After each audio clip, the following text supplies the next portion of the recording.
नचिकेत ने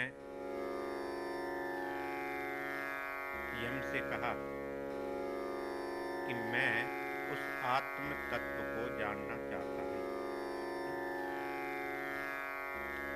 और किसी वस्तु की मुझे आवश्यकता नहीं।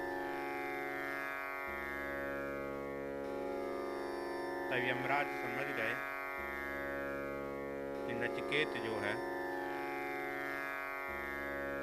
ठीक पात्र है, यह समझ सकता है।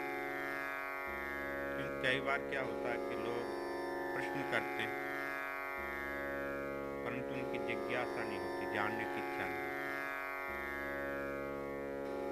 इसलिए प्रश्न करते हैं वह अपनी बुद्धि को दिखलाने के लिए कि मेरे पास भी कुछ है। इस प्रकार के जो लोग हैं, भगवान श्री कृष्ण ने गीता में अर्जुन को कहा था, हे अर्जुन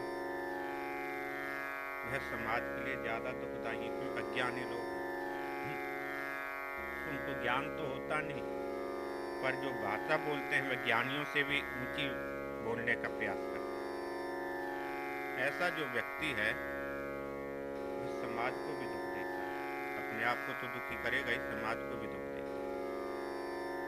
तो नचिकेत, यमराज ने देखा है नचिकेत ठीक है, जिज्ञासावान है, जानने की इच्छा रखता है, ठीक बात, इसलिए इसको उपदेश देना चाहिए। अब उपदेश देना उसे प्रारंभ करते हैं। तो कठोपनिषद के दूसरी बल्ली पहले अध्याय की शुरू होती है। पहला मंत्र है अन्यश्रेयो अन्यद उतेव प्रेयः ते उभे नानार्ते पुरुषगुं सिनीतः तयो श्रेय आदिदानस्य साधु भवति हीयते अर्थात उप्रेयो वृणीते। दो वस्तुएं हैं, एक श्रेय है, एक प्रेय है। जो अब यमराज बतला रहे हैं, ऊंचे लोगों की बातें बतला रहे हैं, साधारण लोगों की बातें नहीं। ना यहाँ पर नरक में जाने वालों की बात है, ना ही बुरे कर्म करने वालों की बात है। यहाँ पर जो बात कर रहे हैं वह ऊंचे लोग, जो समाज में अच्छे जो लोग हैं, श्रेष्ठ लोग हैं, बुद्धिमान जो लोग हैं, उनकी अब यहाँ पर बातें कर रहे हैं। तो कहते हैं दो प्रकार के व्यक्ति हैं, एक श्रेय मार्ग जो है उसके ऊपर चलते हैं, एक प्रिय मार्ग पर चलते हैं। श्रेय मार्ग क्या है? ज्ञान, विद्या, जो पूर्ण रूप से जो ज्ञान है वह है श्रेय मार्ग। दूसरे शब्दों में कहो, जिसके करने से कल्याण होता है, मुक्ति की प्राप्ति होती है, उसको कहते हैं श्रेय मार्ग। सीधे अर्थों में यदि समझना हो, श्रेय मार्ग क्या है? जिस कर्म के करने से मुक्ति मिलती है। और वैसे शब्दों में बोलो, विद्या है, ज्ञान है, वह श्रेय मार्ग। दूसरा है प्रेय। प्रेय क्या होता है? जो सुनने में भी अच्छा लगे और करने में भी अच्छा लगे। सुनने में भी मीठा लगे, जैसे लोग निंदा करते हैं, अच्छी लगती है कि नहीं? सुनने में भी, और कहने में भी लोगों को अच्छी लगती है, तभी करते हैं ना। उसको क्या कहते हैं? प्रिय, प्रिय मार्ग। परंतु यहाँ पर नचिकेत को यमराज समझा रहे हैं, प्रिय मार्ग समाज का वह नहीं, उच्च स्तर का है। वह क्या है? जो करने में प्रिय लगता है। कौन सा प्रिय लगता है? हम जिस वस्तु की कामना के लिए कर्म करते हैं,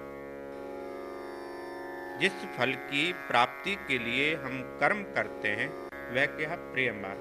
जैसे मुझे वैभव चाहिए, धन चाहिए, यश चाहिए, संतान चाहिए, पति चाहिए, पत्नी चाहिए, संतति चाहिए, संपत्ति चाहिए, क्या है? यह स्वर्ग चाहिए। प्रिय मार्ग क्या है? जो कर्म हमें स्वर्ग तक लेकर के जा सकता है, वह है प्रिय मार्ग। क्योंकि स्वर्ग भी क्या है? स्थायी नहीं है, हमेशा रहने वाला सुख नहीं है। क्योंकि उस स्वर्ग में क्या है? भगवान श्री कृष्ण ने गीता में कहा था, क्षीणे पुण्य मृत्युलोके क्षिपन्ति। जिस दिन पुण्य व्यक्ति के समाप्त हो जाते हैं, क्षीणे पुण्य मृत्युलोके क्षिपन्ति, वे फेंक देते हैं कहाँ? मृत्युलोक में। अब आप समझो 7 स्टार या 5 स्टार में आदमी जाकर के रुके, जब तक पैसे दोगे सम्मान करेगा, जिस दिन नहीं दोगे सामान उठा के बाहर फेंक देंगे रोड पर। जाओ, वही स्वर्ग का हाल है। गीता में भगवान ने उन्हीं शब्दों का प्रयोग किया, क्षीणे पुण्य मृत्युलोके क्षिपन्ति, वह मृत्यु लोक में फेंक देते हैं। कब फेंक देते हैं? जिस दिन स्वर्ग के पुण्य समाप्त हो जाते हैं, तो वही हिसाब होगा। तो इसलिए यमराज कह रहे हैं 2 प्रकार के रास्ते हो गए, एक श्रेय है, एक प्रिय है। श्रेय मार्ग क्या है? जो व्यक्ति को मुक्ति की तरफ लेकर के जाता है, पूर्ण रूप से जो ज्ञान, शुद्ध ज्ञान है, जहाँ पर किसी भी प्रकार की कोई मिलावट नहीं। किस प्रकार का शुद्ध ज्ञान है? जहाँ पर और कुछ अविद्या नाम की वस्तु है ही नहीं, अज्ञान नाम की कोई वस्तु नहीं, पूर्ण जहाँ पर प्रकाश ही प्रकाश है, अंधकार जहाँ पर नहीं। और प्रेम में क्या है? कई काम सुनने में अच्छे लगते हैं, कुछ करने में अच्छे लगते हैं, पर परिणाम बाद में दुखदायी होता है। जैसे स्वर्ग का है, स्वर्ग का सुख तो अच्छा है, पर जब समाप्त हो जाएगा तब उसके स्वप्न लेते रहो, कैसा था? ठीक है। तो इसलिए यहाँ पर कह रहे हैं प्रथम मंत्र में द्वितीय वल्ली के, अन्यत श्रेय अन्यत पुत्रो प्रेय ते उभे नानार्ते पुरुषगुम सुनीति।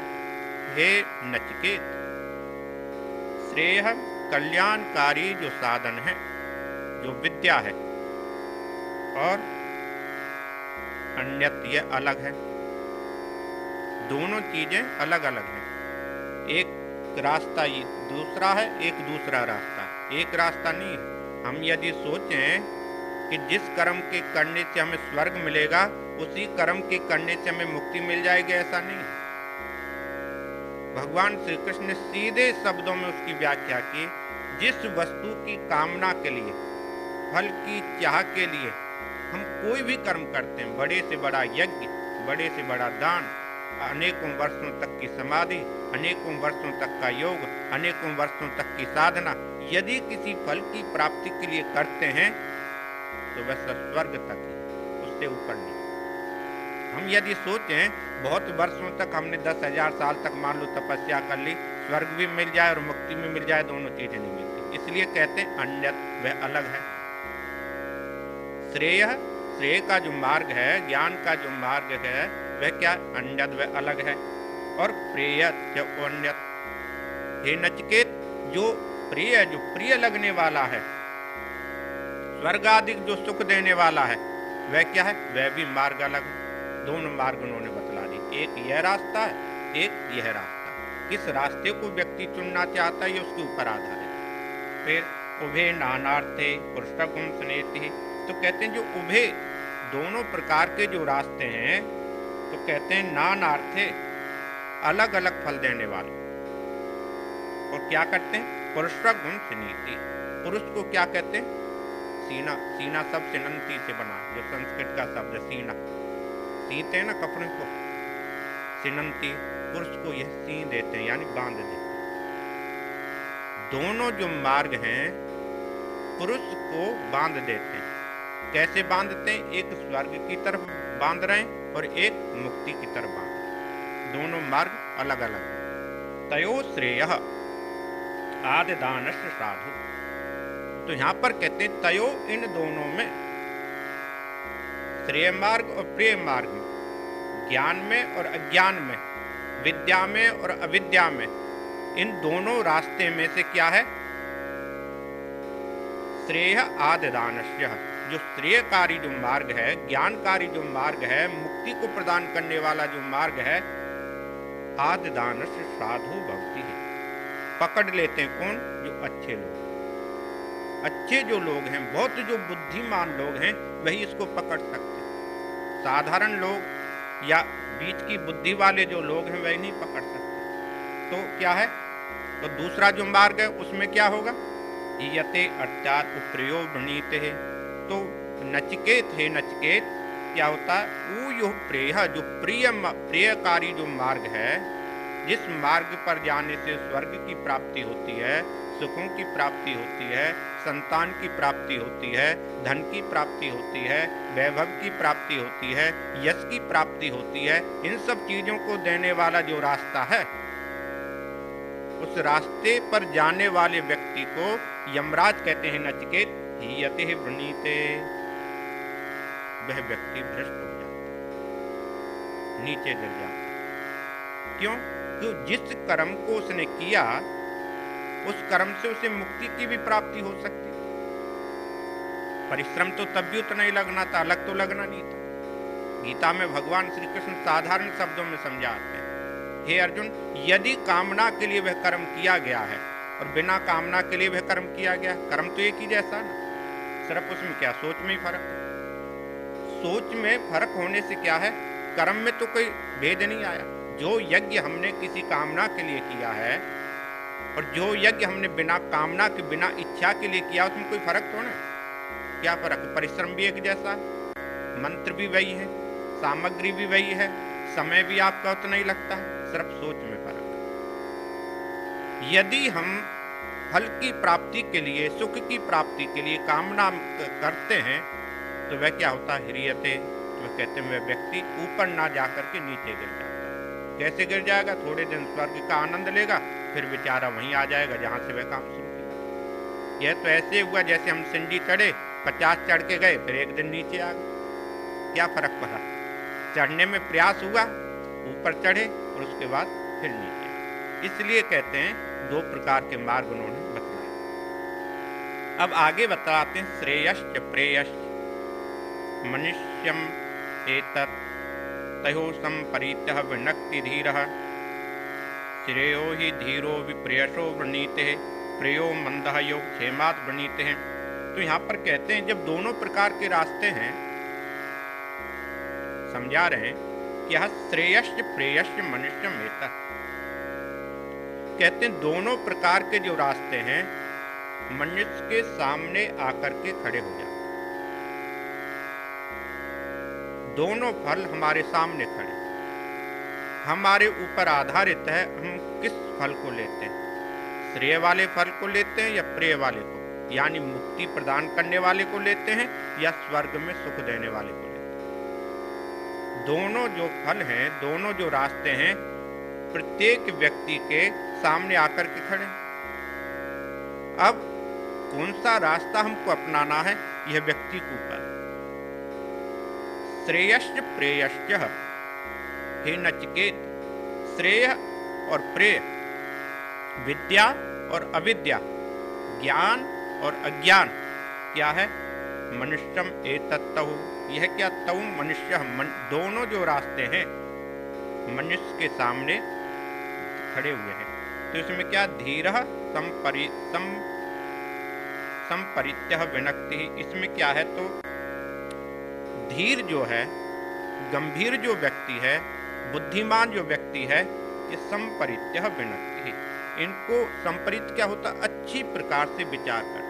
2 वस्तु हमारे सामने आ जाए और 2 वस्तुओं में से हमें कहा जाए कि तुम दोनों में से एक ही वस्तु को ले सकते हो, एक ही वस्तु को चुन सकते हो, 2 तो चुन नहीं सकते। ऐसा तो है नहीं हम स्वर्ग का भी सुख भोग लें और बाद में चाहे मुक्ति भी मिल जाए, ऐसा तो है नहीं। दोनों में से एक ही रास्ता मिलेगा, चाहे हमें स्वर्ग का सुख ले लो, चाहे हम मुक्ति का ले लें। तो कहते जब दोनों वस्तु सामने आकर के खड़ी हैं, तो दोनों में से एक को चयन करना है, एक को चुनना है, तो किसको चुनेंगे? तो कहते हैं धीर, जो गंभीर लोग हैं, बुद्धिमान जो लोग हैं, अच्छे जो लोग हैं, शुद्ध जो लोग हैं, जिनका हृदय शुद्ध हो गया है, ऐसे लोग, वह क्या होता? संपरित्य विनक्ति, अच्छी प्रकार से सोच विचार करके क्या? विनक्ति, उसको बांटते हैं। किसको बांटते हैं? कौन सा रास्ता अच्छा होगा? श्रेयो धीरो विप्रेयसः वृणीते, श्रेय जो मार्ग है, कल्याणकारी जो मार्ग है, ज्ञानकारी जो मार्ग है, धीरो भी प्रेयसो वृणीते, धीर लोग, गंभीर लोग उसका वर्ण कर लेते हैं, यानी उसको स्वीकार करते हैं। और जो दूसरे लोग किसको? प्रेयो मंदो योग क्षेमाद वृणीते, जो लोग संसार के सुखों की कामना करते हैं, जैसे हमारे यहाँ मंदिर में होता है 2-4 घंटे खूब गाएंगे, बाद में खूब गाली देंगे, ठीक है ना? इस प्रकार के जो लोग हैं, स्वर्ग की कामना करने वाले ऐसे ही होते हैं ना। आप देखो रावण ने कितने साल तपस्या की, क्या मांगा? कुंभकर्ण ने कुंभकर्ण ने कितने साल तपस्या की, क्या मांगा? इससे फर्क नहीं पड़ता कौन क्या कर रहा है। आप विचार करके देखें, 10-10 हजार तक तपस्या करने के बाद उन्होंने क्या मांगा? द्वेष मांगा। उनकी बुद्धि में कोई फर्क नहीं पड़ा, नफरत मांगते रहे या राज्य का सुख मांगते रहे। तो यहां पर कह रहे हैं इस प्रकार के जो लोग हैं, संसार की वासनाओं में लिप्त रहने वाले जो लोग हैं, वह किस रास्ते को मांगेंगे? प्रेयो मंदः योग क्षेमाद वृणीते। जो मंद लोग हैं, बुद्धिहीन जो लोग हैं, उनके पास बुद्धि नहीं होती। समझते हैं हमारे पास बुद्धि है, परंतु बुद्धि होती नहीं है। यदि बुद्धि होती तो वह क्या है?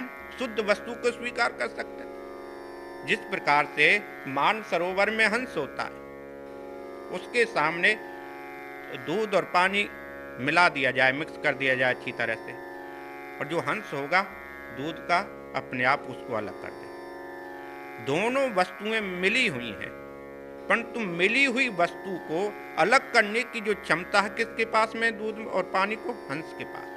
इसलिए यहां पर नचिकेत को कह रहे हैं, श्रेय ज्ञान और अज्ञान को, स्वर्ग और मोक्ष को देने वाला, समझने वाला, जो समझने की क्षमता किसके पास में? बुद्धिमान व्यक्ति के पास। मंद लोग नहीं समझ सकते। मंद किसको समझेंगे? प्रेयः वृणीते। वह मंद जो लोग हैं, बुद्धिहीन जो लोग हैं, प्रेयो वृणीते, वह जो कानों को भी प्रिय लगे, शरीर को भी भोगने में थोड़ा सा सुख लगे और बाद में भी थोड़ा सा आनंद लगे, क्या बाद में बेशक नीचे आकर के गिरना पड़े, वो उनको क्या? प्रिय लगता है।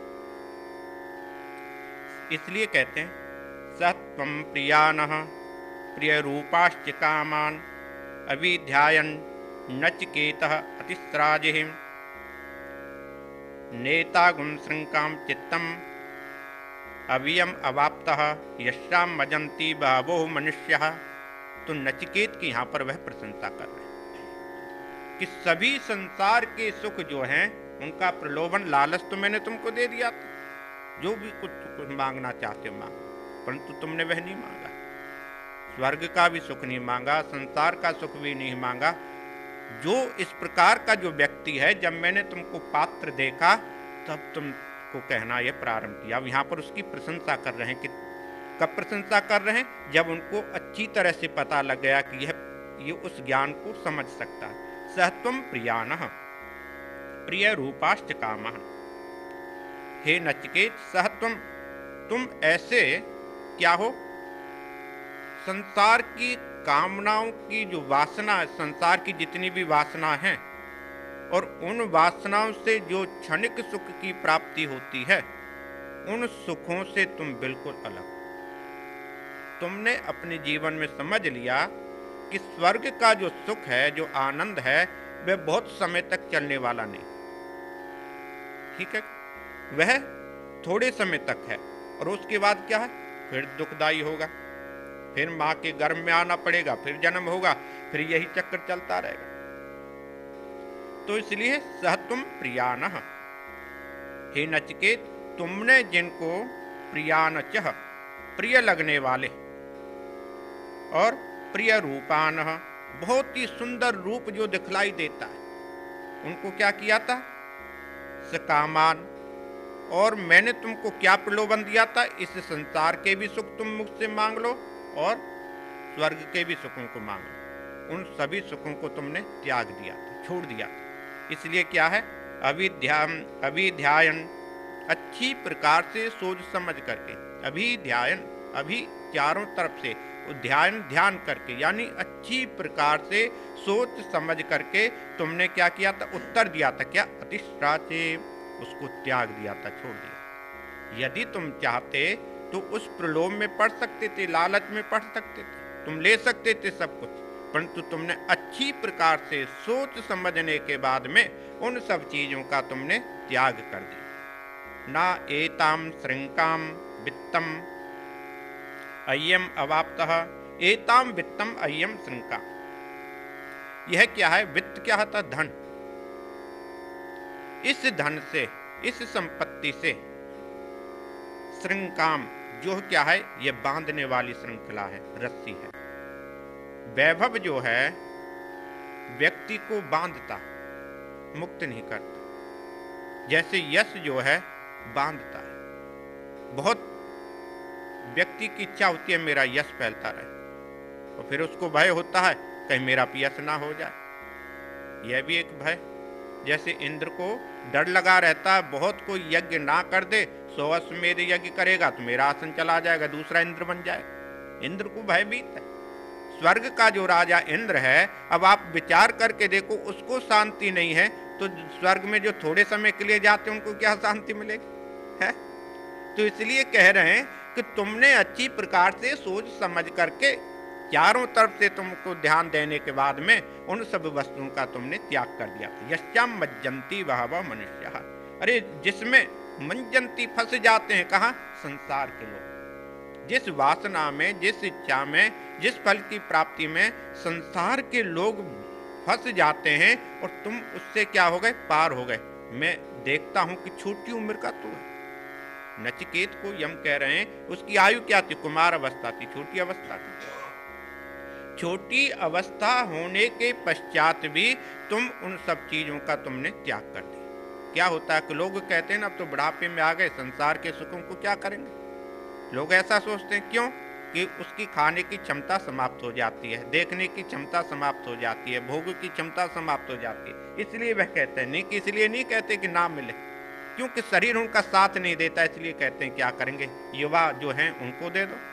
तो यहाँ पर तो वह तो कुमार थे, अभी उस अवस्था में उन्होंने पैर ही रखा था।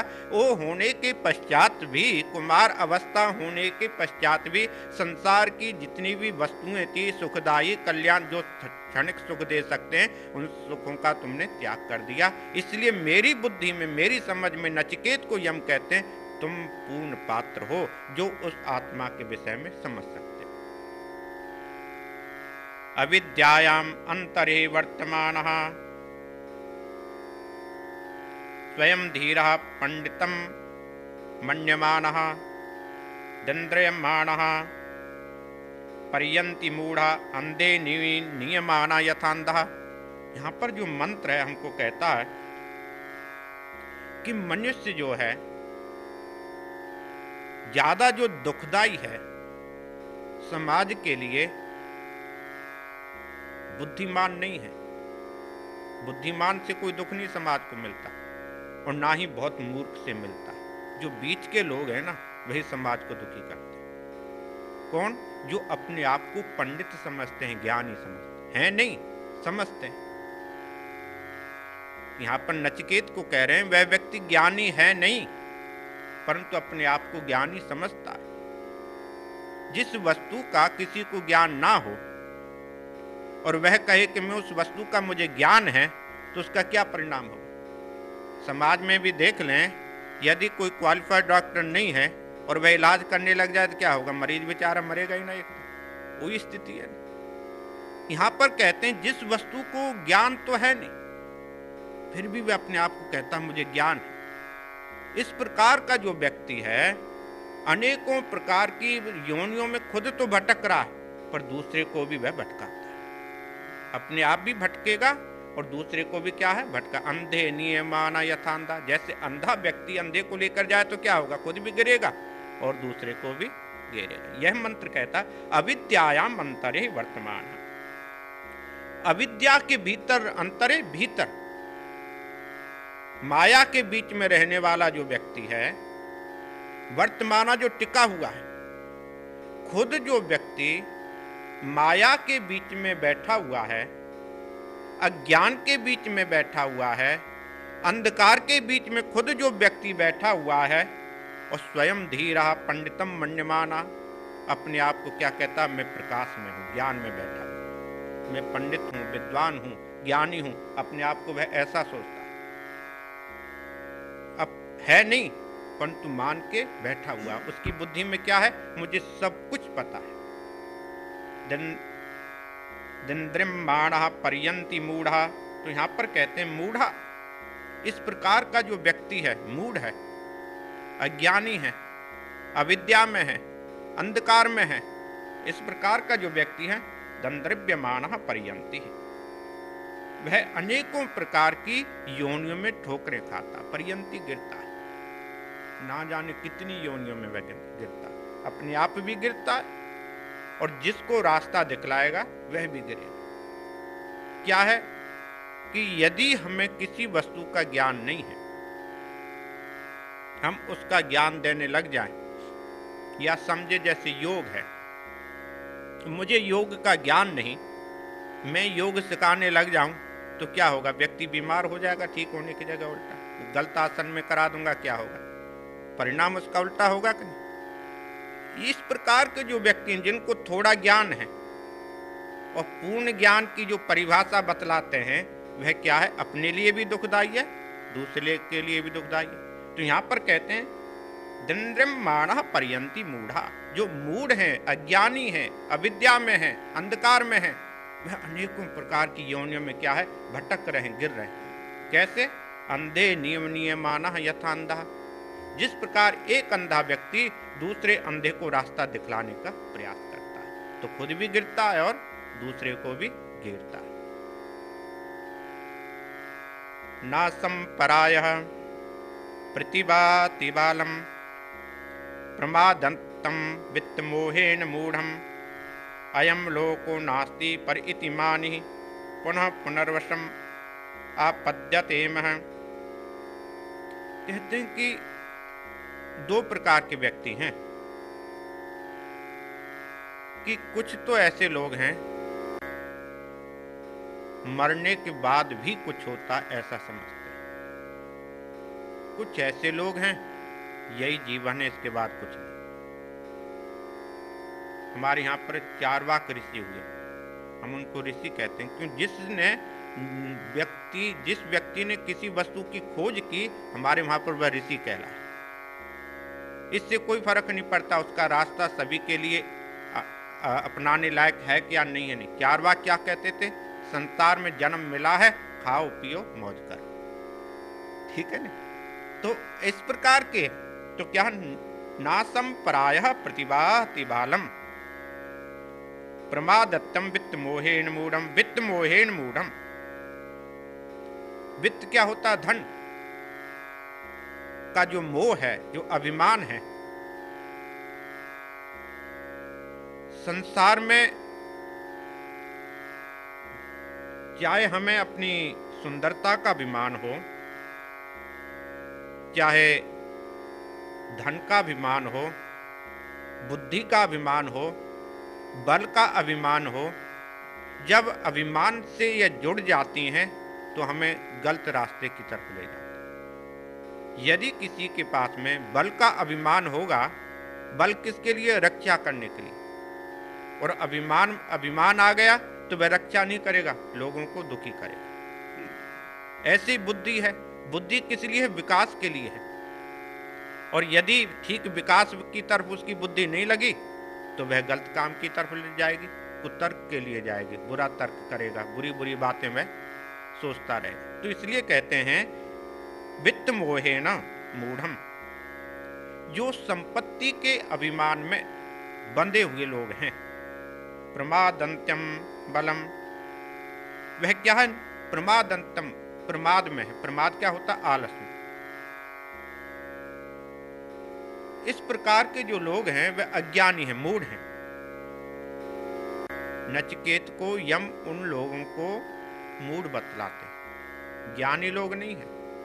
जिस व्यक्ति के अंदर अभिमान की उत्पत्ति हो रही है, हमको समझ लेना चाहिए, चाहे हमें धन का अभिमान हो रहा है, चाहे अपनी विद्या का अभिमान हो रहा है, या हमें सुंदरता का अभिमान हो रहा है, या बल का अभिमान हो रहा है, किसी भी प्रकार का यदि हमें अभिमान होता है तो हमको मूढ़म, मूर्ख समझना चाहिए। हम ज्ञानी नहीं है, क्या है, मूर्ख है।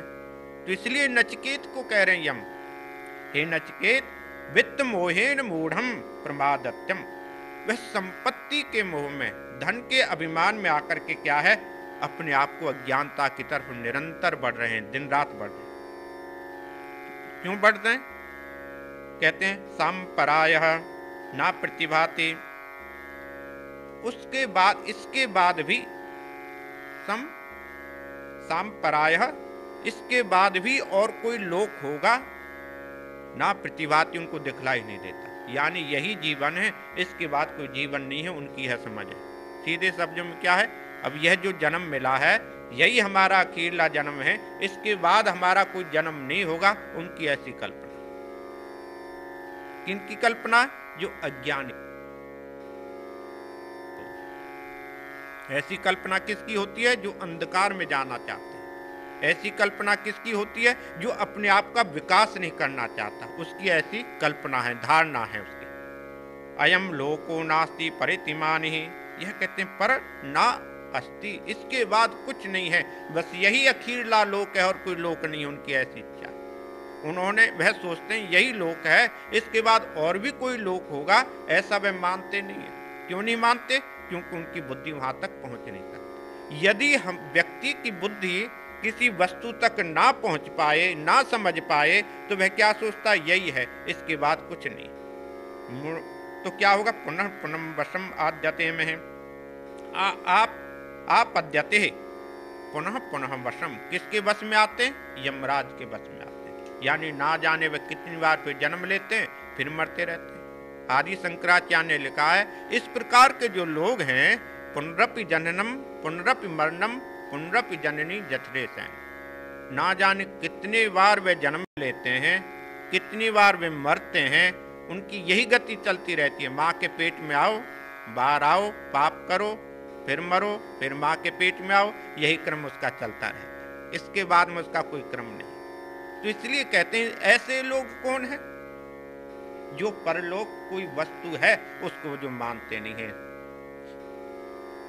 तो यहां पर तो परलोक की उन्होंने बात कही है, यानी कि स्वर्ग को भी जो नहीं मानते। स्वर्ग की कामना भी कौन व्यक्ति करेगा? जो शुभ कर्म करेगा। शुभ जो कर्म करने वाले हैं, अच्छे जो कर्म करने वाले हैं, दूसरे के ऊपर जो दया करने वाले हैं, दान करने वाले हैं, धर्म करने वाले हैं, कौन लोग करेंगे? वह इसीलिए करेंगे ना हमें कभी मिलेगा।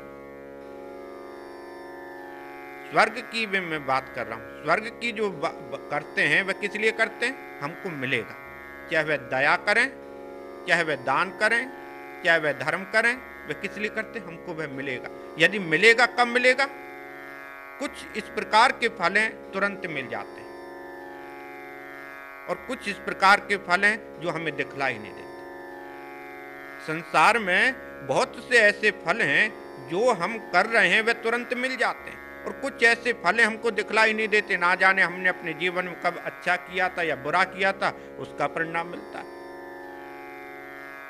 तो इसलिए कर्म तो दोनों प्रकार के हैं। जैसे किसान जो है खेत में बीज डालता है, बीज डाला, डालने के बाद होगा या नहीं होगा कोई निश्चित नहीं वर्षा हुई तो नहीं होगा। जल का अभाव रहा, जल उसे नहीं मिला किसी कारणवश, तो क्या होगा? नहीं हो पाए। तो ऐसे ही कहते हैं कुछ हमारे जीवन के जो कर्म हैं जो परोक्ष में सामने दिखलाई देते हैं, अभी नहीं हमें उसका फल मिला, किसान को दिखलाई दिया, और कुछ ऐसे फल हैं दिखलाई नहीं देते। फसल अच्छी हो गई उसे दिखलाई दे रही।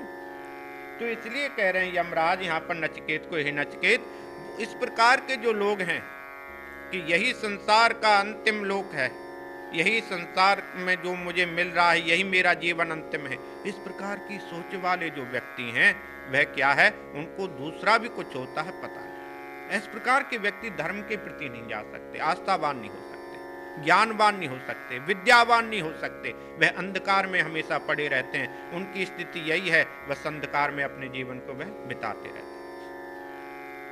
श्रवणायामपि बहुवीर्यो नालभ्य श्रवन्तोऽपि बहवो यमुना विद्युः आश्चर्यवक्ता कुशलोश्लब्धः आश्चर्य ज्ञात्वा कुशलानुशिष्टः। तो यम यहां पर कहते हैं संसार में जो व्यक्ति हैं, कुछ तो ऐसे व्यक्ति उन्होंने सुनने का अपने जीवन में कभी प्रयास किया ही। संसार में कितने जीव हैं? बहुत बहुत मनुष्य। अब सभी मनुष्य तो धार्मिक नहीं है, इसलिए कह रहे हैं कुछ तो ऐसे लोग हैं जिन्होंने आत्मा क्या है इसको समझने का कभी प्रयास ही नहीं किया। और दूसरे ऐसे लोग हैं श्रवणम अपि, सुनते तो हैं पर सुनने के बाद उसे अनसुनी कर देते हैं, यानी भूल जाते हैं। सुन लिया, बात खत्म हो गई। कुछ ऐसे लोग हैं जो सुनना ही नहीं चाहते, कुछ ऐसे लोग हैं सुन लिया वहीं पर समाप्त कर दी, कुछ ऐसे लोग सुनना चाहते हैं पर उनकी समझ में नहीं आती। सुनना भी चाहते हैं पर उनकी क्या है, समझ में नहीं आती। क्या नहीं समझ में? आत्मा, आत्मा के विषय में यहाँ पर बता रहे हैं। आत्मा जो शब्द है इसको समझना कह रहे हैं इतना सरल नहीं है। तो वही बात भगवान श्री कृष्ण ने गीता में अर्जुन को कही थी, अर्जुन आश्चर्यवत पश्यति कश्चिदेनम। इस आत्मा को बड़े बड़े ऋषि मुनि भी अच्छी प्रकार से नहीं समझ पाए। इसको समझने के लिए एकाग्रता चाहिए, मन की एकाग्रता, बुद्धि की कुशलता चाहिए। मन एकाग्र हो, बुद्धि कुशल ना हो, कहां से समझ पाएंगे? उस तत्व को समझने के लिए अकेली हमारी भक्ति काम नहीं आते, ज्ञान भी चाहिए।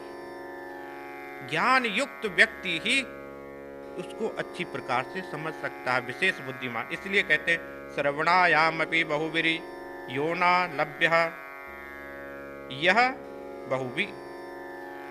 यह माने जो आत्मा है, इस आत्मा के विषय में बहुवी माने बहुत से लोग जो हैं, थोड़े लोगों की बात नहीं कर रहे, बहुत से लोग जो हैं, क्या है, श्रवणाय अपि, श्रवणाय सुनने के बाद अपि माने भी। इस आत्मा को बहुत से लोग श्रवणाय अपि, सुनने के बाद भी क्या होता, ना लभ्य, कुछ समझ में नहीं आते, क्या बात कही क्या नहीं, कि उनके पल्ले नहीं पड़ते, फिर भी उनको प्राप्त नहीं होती। बहुत से संसार में इस प्रकार के लोग हैं, सुनने के बाद भी उनकी कुछ समझ में नहीं आती। और श्रवण, और दूसरे कैसे लोग हैं, यम मान इस आत्मा के विषय में, बहवह माने बहुत से जो लोग हैं, श्रवणवंतापि, श्रवणंत सुनने के बाद भी ना विद्यु नहीं समझ पाते। जैसे किसी लेक्चर को लेक्चरर समझाता है तो कितने स्टूडेंट होते हैं, पर सभी तो नहीं समझ पाते। बोलने वाला तो वही व्यक्ति है, परंतु जो बैठे हुए वहां पर विद्यार्थी हैं, स्टूडेंट हैं, सभी अपनी अपनी बुद्धि से उसको समझ पाते। कुछ उनमें ऐसे लोग हैं सुनना भी नहीं चाहते, कुछ ऐसे लोग हैं सुनना चाहते हैं, समझ में नहीं आती, कुछ ऐसे लोग हैं उनकी समझ में कुछ आती ही नहीं। तो यहाँ पर भी कहते हैं इस आत्मा के विषय में क्या है, श्रवणंतः, सुनकर भी ना विद्यो, नहीं जान पाते। और फिर और तीसरे कैसे, आश्चर्य वक्ता कुशलोश्च लब्धः। तो कारण पता क्या है, उन्होंने कहा कारण क्या है, क्यों नहीं पता लगता। वक्ता आश्चर्य, वर्णन करने वाला जो व्यक्ति है उसको भी आश्चर्य होता है, यानी वह भी श्रेष्ठ होना चाहिए, गंभीर होना चाहिए, धीर होना चाहिए, बुद्धिमान होना चाहिए। यदि उपनिषद जो हमको बतलाते हैं, हम अपने जीवन में ग्रंथ को समझ ही नहीं पाए, उसको ग्रंथ को हम अच्छी प्रकार से समझ ही नहीं पाए, मंत्र को समझ ही नहीं पाए, तो हम क्या बतलाएंगे। इसलिए पहले क्या है, उस मंत्र को अच्छी प्रकार से समझना होगा, और जो समझेगा और समझने के बाद में क्या है, उसकी खोज करेगा। यह मंत्र है, यह ऐसा नहीं है कि जो सुना दिया और बात समाप्त हो गई। यह क्या, मननात् इति मंत्र। इनके ऊपर जितना हम मनन करें, खोज करें, मनन क्या होता है, खोज करना। एक एक जो शब्द है वेद का, उपनिषद का, इसके ऊपर हम जितना विचार करें, मनन करें, गंभीरता से सोचें, तब जाकर के समझ पाते हैं। यह ऐसा नहीं ऊपर ऊपर ही पानी पिला दिया, पानी की प्यास खत्म हो गई, ऐसा नहीं है। इसके ऊपर जितना हम गंभीरता से सोचेंगे तभी समझ पाएंगे। इसलिए कहते हैं आश्चर्य वक्ता कुशलोपि लब्धः। अच्छा बोलने वाला, अच्छा समझाने वाला बड़ी मुश्किल से आपको प्राप्त होता है। आश्चर्य ज्ञाता कुशलानुनिष्ठा, दोनों ही चीज है। समझने वाला भी तो अच्छा होना चाहिए, अकेला समझाने वाला ही मिल जाए और समझने वाला अच्छा ना हो तो क्या करेगा। तो इसलिए कहते हैं ज्ञाता कुशलानुनिष्ठः, जानने वाला भी कुशल होना चाहिए, श्रेष्ठ होना चाहिए, और जिसने जानना है वह भी श्रेष्ठ होना चाहिए, उत्तम होना चाहिए। यदि जानने की उसकी इच्छा नहीं हुई, बुद्धि उसकी श्रेष्ठ ना हुई, उसकी बुद्धि में कुछ समझ नहीं आ रहा, कोई बोलता जाए तो वह क्या करेगा? इसलिए कह रहे हैं दोनों को श्रेष्ठ होना चाहिए।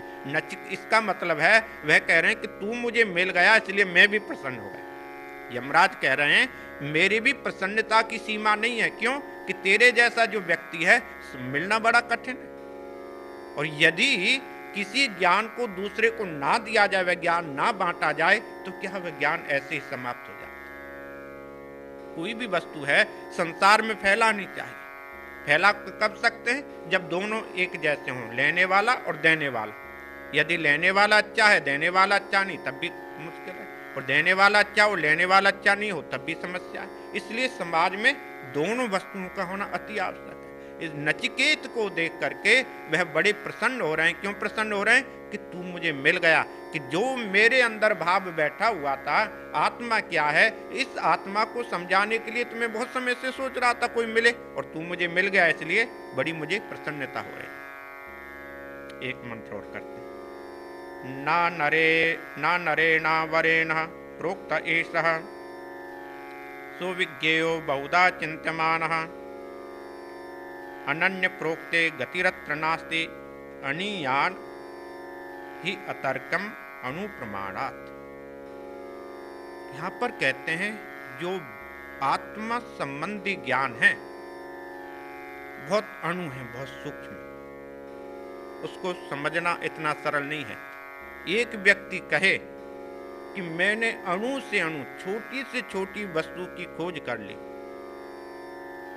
और दूसरा आके कहे उससे भी जो अणु है उसकी मैंने खोज कर ली, उससे भी जो सूक्ष्म है उसकी मैंने खोज कर ली। जैसे पिछले सप्ताह था ना टेलीविजन, हाँ था ना, पिछले हफ्ते बोलते थे जो सृष्टि को बनाने वाली वस्तु है उसकी उन्होंने खोज कर ली। कहते तो ये वेद उस मंत्र को यहाँ पर समझाता है। क्या कहता है? अतर्कम अनुप्रमाणा।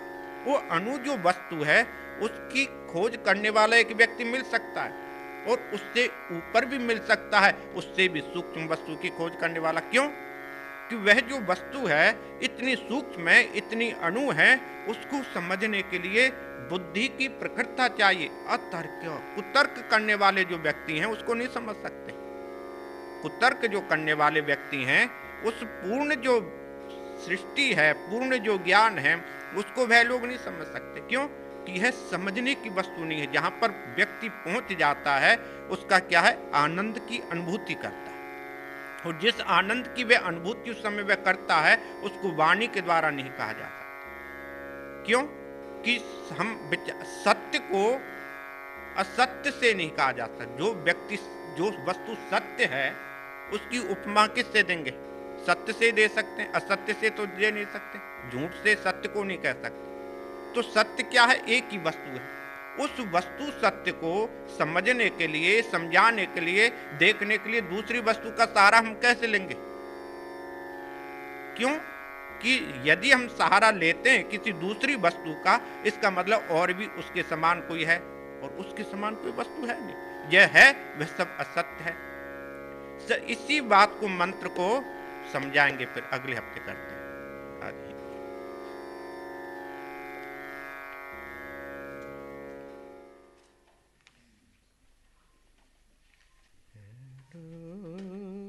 सात हो गए।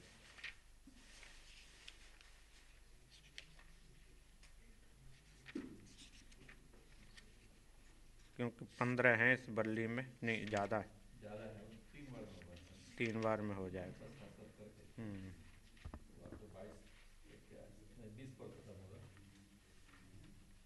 हाँ तो इसमें 3 में हो जाएगा। 3 में